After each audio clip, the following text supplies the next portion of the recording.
La Gemara, maintenant, va nous expliquer pourquoi Nimneu milehash bi'a. Il fut un temps où les Chachamim ont décidé d'arrêter de faire jurer la veuve comme quoi elle n'a pas reçu d'argent de son mari lorsqu'il était encore vivant. Maïtama, pour quelle raison on a arrêté de la faire jurer?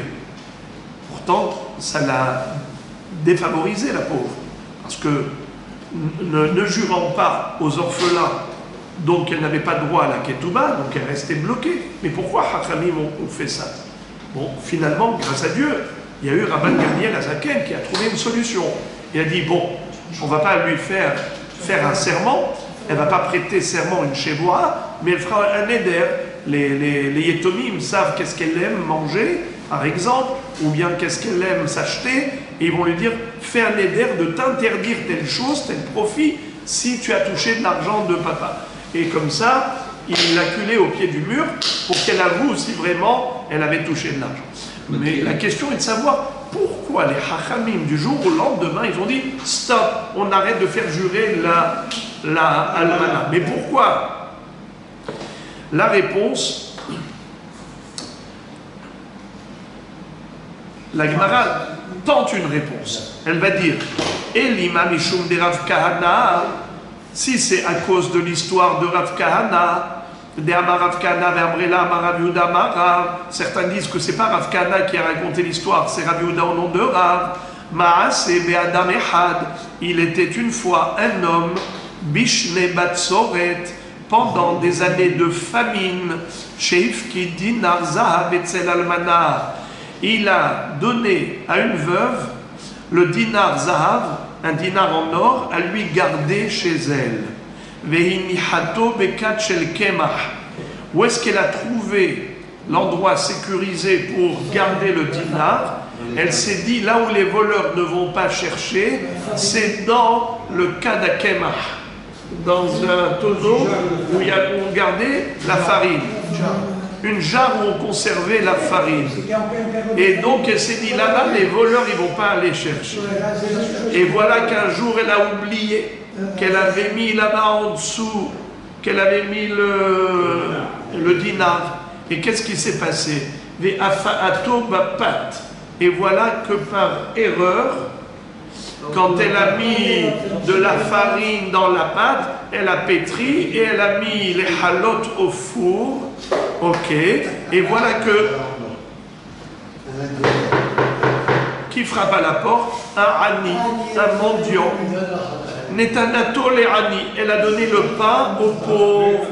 Le ani, qu'est-ce qu'il a eu comme chance? Quel bonheur! Il va à la maison pour manger son sandwich et il trouve un louis d'or. Il a dit ça, c'est vraiment de la parnassa.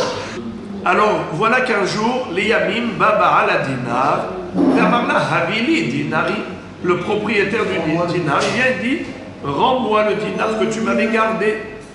Alors elle lui dit, je te promets que je ne sais plus où est-ce qu'il est, mais je te jure que j'en ai pas profité, ce n'est pas moi qui te l'ai volé. Tu peux me croire, moi je ne te l'ai pas volé.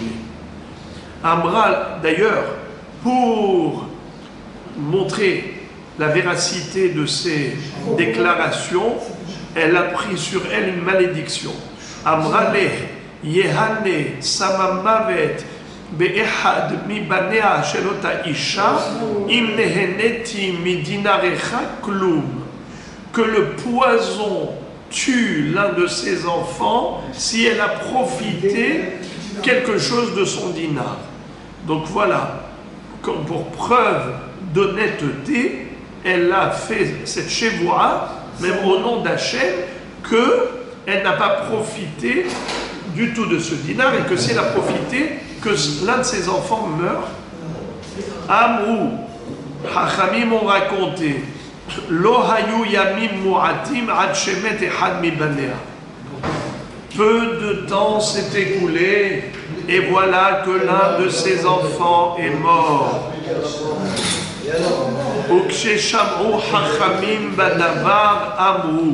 Et lorsque les Hachamim ont entendu cette tragédie, que cette femme qui avait juré que si elle avait profité du dinar que son fils mourrait, eh bien, voilà, son fils est mort. Alors ils ont dit, Ma mishenishba be'emet, car hanishba al sheker al hatkama bechama.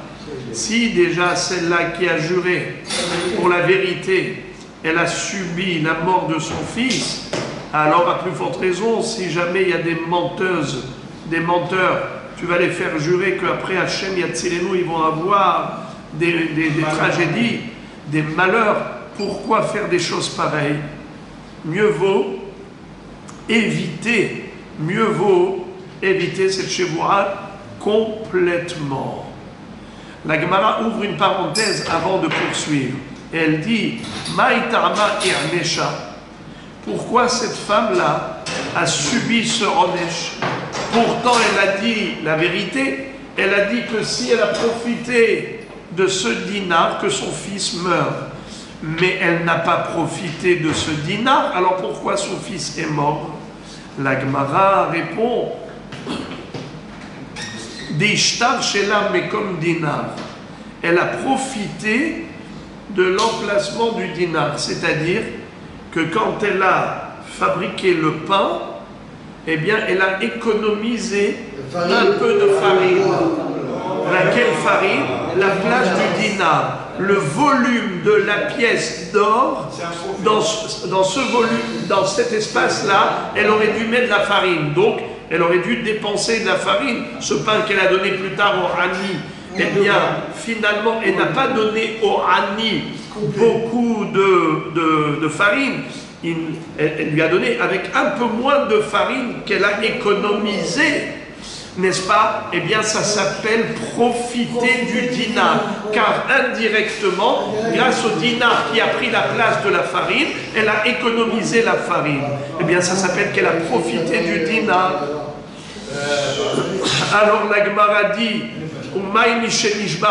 dans ce cas-là, ça ne s'appelle plus Be'emet, c'est Besheker, puisque finalement, elle a profité. Elle a dit, si, je ne vais pas profiter. C'est le Sheker, elle a profité. La Gemara dit, Kemi Shenishba Be'emet. Elle n'a pas été Nishbarat Be'emet, mais comment? Comme quelqu'un qui Nishba Be'emet, car dans son intention, dans sa marchava, elle a cru vraiment être honnête. Et elle était vraiment dans sa marchava honnête. Elle n'a pas cherché à mentir. Donc elle est Kemi Shenishba Be'emet. Comme ça dit Rashi, première petite ligne de Rashi. Deha shogegeti, il était shogeg. C'est la raison pour laquelle Hachamim ont dit stop, on ne fait plus jurer. Il est bon de faire remarquer la question et la réponse de Tosfot. Tosfot disent, mais étant donné qu'elle était Anoussa, pourquoi est-ce qu'elle a payé cher? Pourtant, nous avons une règle. Adam bishvoa, pratle Anous. On a une halakha que celui qui est Anous n'est pas considéré comme Nishba la Sheker. Et là, elle était Anoussa. V'yesh lomar dit Tosfot, à la fin du premier Tosfot de la page, V'yesh lomar de'acha gabe pikadon, ha'abala li'zaher yoter li'shomro etev, ve'abala li'asuke adata shetavo lideshvoa. C'est-à-dire qu'on la tient quand même responsable et coupable parce que on lui a donné quelque chose à garder et elle aurait dû garder avec plus de vigilance en tenant compte du fait que plus tard on allait la faire jurer, car tout chômeur qui a perdu l'objet doit jurer, même si finalement il ne paye pas, mais il doit jurer comme quoi il a assumé son rôle et ainsi de suite. Donc elle devait mieux garder la pièce pour ne pas en arriver là à devoir en fait jurer comme quoi. Ainsi. Donc, puisqu'elle n'a pas fait attention, elle est tenue responsable. Voilà pourquoi peut-être les Hachamim ont décidé de ne plus la faire jurer. La Gemara dit Mishumha, Ma'iriyan Manafilu Grushanami. Alors dans ce cas-là, celle qui doit jurer, c'est pas seulement la veuve, dans ce cas-là, même une femme qui divorce, Aussi, on aurait dû, lorsqu'elle était normalement censée jurer, on aurait dû dire qu'elle ne jure pas à cause du risque d'un malheur, d'une tragédie. Par exemple, dans quel cas une femme qui divorce doit jurer pour encaisser sa ketouba? Mais normalement, une femme, elle n'a pas besoin de jurer pour... C'est marié mort. Non, on parle d'une groucha, on parle d'une veuve, on parle d'une divorcée, pas d'une veuve. Dans quel cas une divorcée doit jurer? Pour encaisser sa ketouba, il faut qu'elle jure. Dans quel cas, normalement, ce n'est pas nécessaire.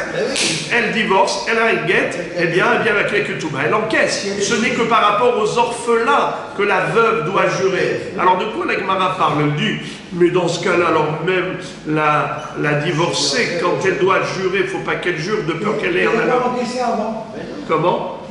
Non, qu'elle n'a pas vendu sa ketouba. Mais en temps normal, on ne fait pas jurer parce que peut-être, parce que s'il lui a donné de l'argent avant, il aurait dit. Elle n'a pas vendu sa ketouba. Elle n'est pas enceinte. Dès qu'elle a vendu sa ketouba, peut-être qu'elle a tiré profit de sa ketouba. Tu vas dire qu'elle a négocié sa ketouba. Et alors? Eh bien, elle est hypothéquée sa ketouba. Pas du tout. Une femme qui a vendu sa ketouba, alors le moment est arrivé d'encaisser la ketouba pour reverser à ce monsieur.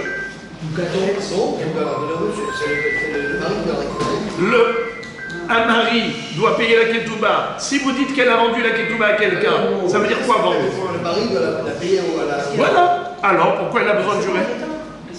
Ah. Quels sont les cas où une femme divorcée a besoin de jurer pour encaisser sa ketouba? Qu'elle n'est pas enceinte. Quel rapport? Et alors? Si elle attend un bébé, alors elle va avoir le double la ketouba. Pour elle et pour le bébé. Au contraire, pourquoi une femme enceinte n'a pas le droit de manger? Ça veut dire quoi?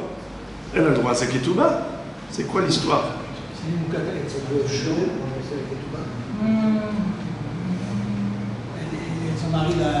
Alors, je vais vous donner quelques cas. Regardez.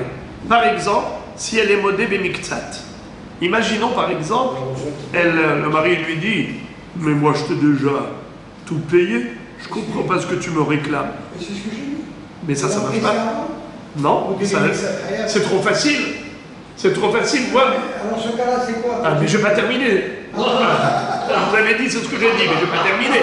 C'est pas ce que vous avez dit.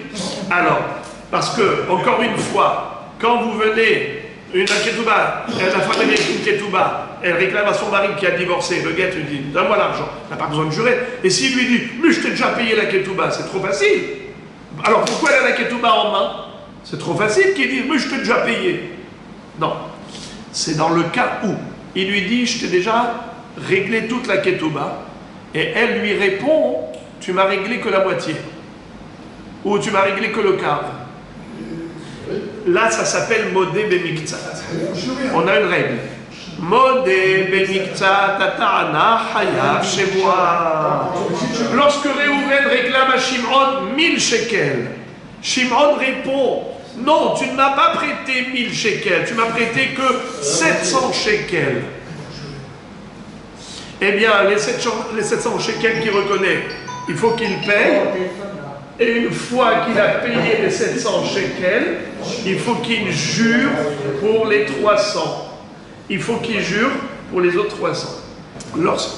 Lorsque nous avons modé bemiktsat, hayav shevoa. Répétons, c'est quoi modé bemiktsat? Il avoue une partie. La Torah nous dit, un homme qui te réclame de l'argent, et toi tu lui dis que tu ne lui dois rien, eh bien tu lui dois rien, tu n'as pas besoin de jurer pour prouver que tu lui dois rien. Mais si tu lui dis, tu me réclames 10 000 shekels, non, tu m'as prêté que 5 000 shekels. Alors les 5 000 que tu reconnais, tu les payes. Les 5 000 que tu nies, tu jures. Alors c'est exactement de quoi on parle ici. On parle de ce cas. La femme réclame au mari la ketouba. La ketouba, le mari lui répond, mon piton, je t'ai tout remboursé. Elle lui dit, c'est pas vrai, tu m'as payé qu'une partie. Il reste encore l'autre. Alors, une partie qu'elle reconnaît, elle ne touchera pas, évidemment. Mais la partie qu'elle réclame, elle doit jurer pour ça.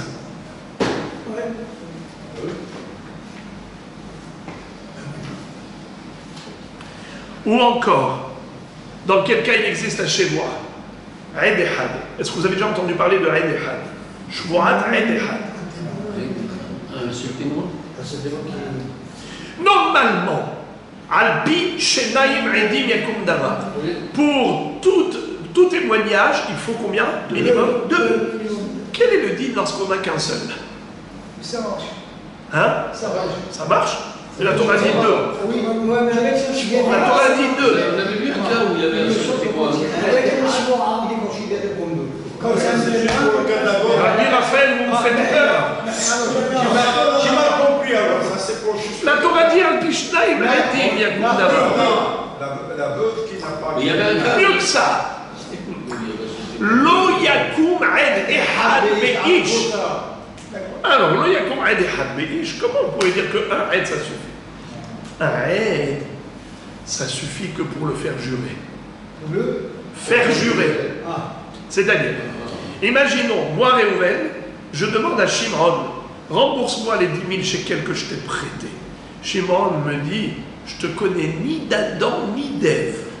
Tu m'as jamais rien prêté. On fait ma pas. D'accord? Donc normalement, pas tout.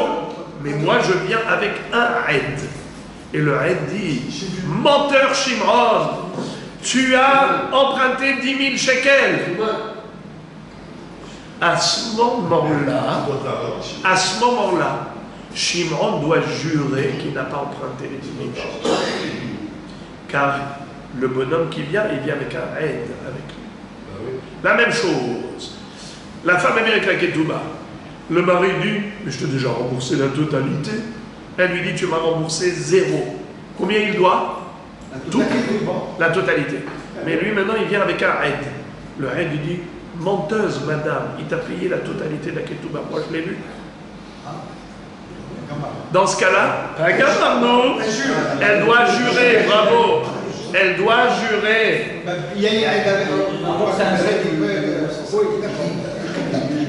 Alors, les frères et les amis, vous avez vu quelques cas de serment, voilà des cas de choix. Vous êtes d'accord? Les frères et les amis. La question d'Agmara est, pourquoi dans ces cas la femme jure? Mais on aurait dû dire qu'elle ne jure pas, vu qu'il y a un danger mortel. On a vu avec l'histoire de la Almana qu'elle a perdu un fils à cause d'une Shevoa. Pourquoi tu ne crains que pour la Almana? Tu devrais craindre aussi que la Groucha, si elle jure, peut-être qu'elle aura un malheur. Pourquoi les Chachamim n'ont pas tenu compte du risque d'une tragédie pour la Groucha? Pourquoi ils ont tenu compte de cela que pour la Almana? C'est la question d'Agmara. Maïri Almana, Philo Groucha Nami, Alama Maramizira Amar Shmuel, Shmuel a dit, Lo shanu ela almana, aval grusha mashbi'im ota. Shmuel lui-même a dit que c'est que pour l'almana qu'on a annulé la joie, mais pas pour la grusha. Mais pourquoi pas? La tragédie peut lui arriver aussi à la grusha. Réponse. Almana sha'ane, de behahi anaa, de katarha, kamediyatme, atia leoru yehetera. Qu'est-ce que ça veut dire? Une veuve et une divorcée, ce n'est pas pareil. La veuve s'occupe des Yetomim, car elle continue d'habiter chez lui, et donc elle habite avec les orphelins. Elle leur fait le petit déjeuner, elle leur met dans le sac à dos le sandwich, et le soir elle fait le souper. Alors, automatiquement, elle peut chercher une justification pour l'argent qu'elle a reçu pour la ketouba de son mari avant sa mort. Le mari, avant sa mort, lui a donné une pochette d'argent. Il lui dit, regarde, pour pas que tu aies des problèmes pour la ketouba, voilà, je te paye la ketouba. Elle, maintenant, après, elle peut dire, lui, ce qu'il m'a payé, il croit qu'il m'a payé la ketouba, mais moi, je travaille pour ses enfants, le matin, le midi, le soir. Je repasse le linge, je leur fais le ménage. Quoi, tout ça, c'est gratuit? Eh bien non, l'argent qu'il m'a donné, je ne le prends pas pour la ketouba. L'argent qu'il m'a donné, je considère que c'est pour une femme de ménage. D'accord? C'est pas gratuit tout ça. Alors maintenant, elle vient, elle leur dit, payez-moi la ketouba. Et ils disent, mais peut-être que papa, il t'a payé la ketouba.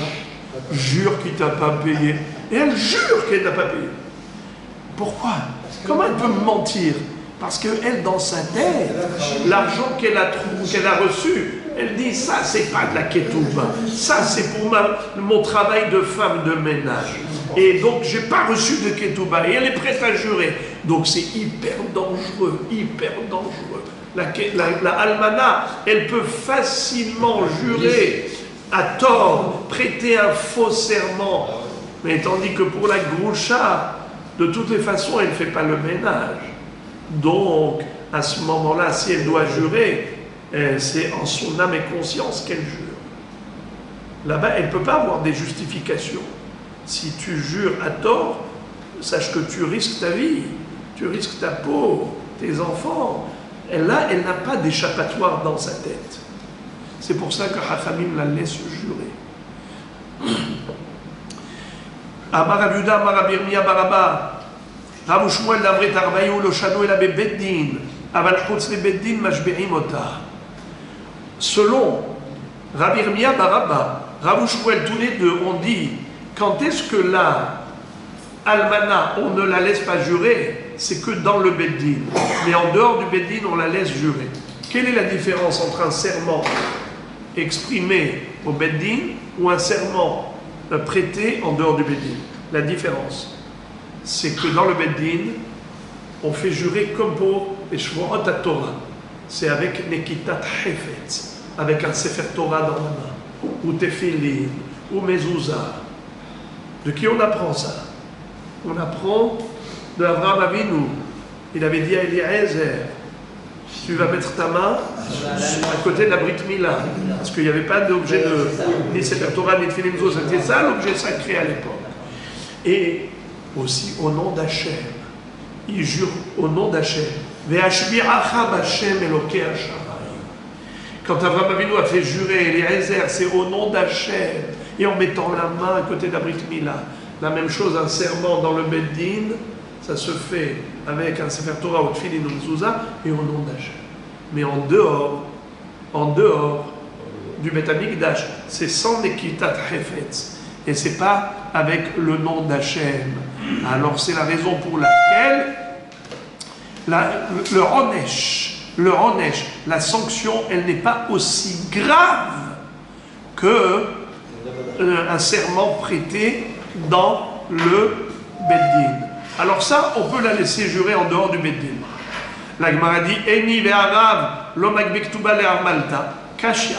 La Gemara dit, mais dans ce cas-là, Aram, il se contredit. Si il pouvait la faire jurer en dehors du Beddin, pourquoi alors Rav a bloqué toutes les almanotes et il a dit une almana, elle ne peut pas jurer pour encaisser. Quel est le problème? Qu'elle jure en dehors du Beddin et pas dans le Beddin pour ne pas lui faire courir de risque. Donc la Gemara pose cette couchée, elle dit Kashia. Maintenant, on va terminer avec le même sujet, mais avec une version différente, et on s'arrête là. B. Soura Matnu Hachi. Ce qu'on vient d'apprendre maintenant, c'est la version de la yeshiva qui se trouvait dans la ville de Soura. Mais Benehardea, dans la yeshiva de Nehardea, Matnu Hachi, on enseignait le sujet autrement. Amar Rav Yehuda, Amar Shemuel. Rav Yehuda a dit au nom de Shmuel. Déjà, c'est pas Rabbi Zira, c'est Rav Yehuda.